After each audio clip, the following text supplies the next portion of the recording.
Here's a District 2 example of how the decisions that get made here in this chamber can create serious problems for people in our city. I'd like to share that we happen to have had until recently 3 7-Elevens within a quarter mile of where I live, and with a fourth going up as I speak. A total of 8 7-Elevens and 10 car washes in the area, just about all of them with varying degrees of homeless congregation or encampments around them at various times as they rotate, depending on when the city services has them moved. The tolerance of our residents is beyond remarkable, and that can't be overstated.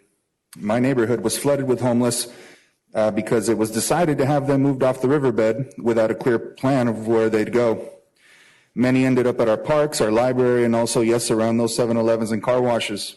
But we received them with kindness and tolerance because we understood that they weren't there by choice. They were there because of an ill-conceived decision and a kind of indifference towards the impact the decision to have them move would have on my neighborhood.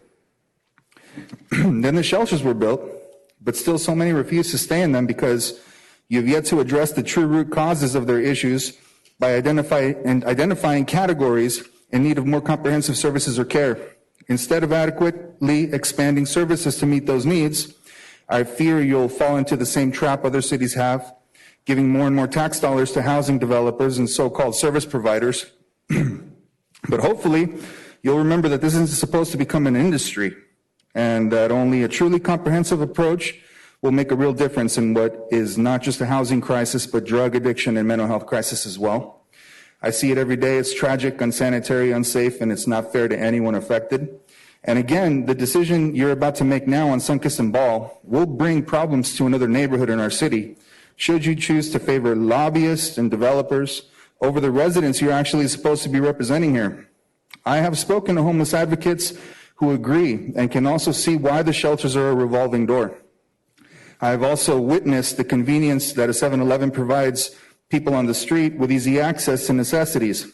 Also the opportunity for encampment at local car washes. I've witnessed time and again where cameras were hardly any real deterrent, or even security, because you just have the same rotation scenario occurring anytime they're asked to move.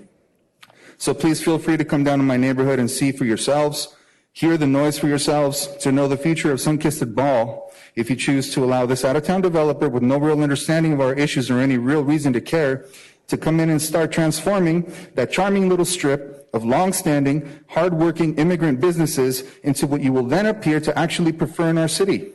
The umpteenth noisy car wash in town and an enticing new home for more people choosing the street over a shelter because you still can't figure out how to truly help them. Thank you. God bless.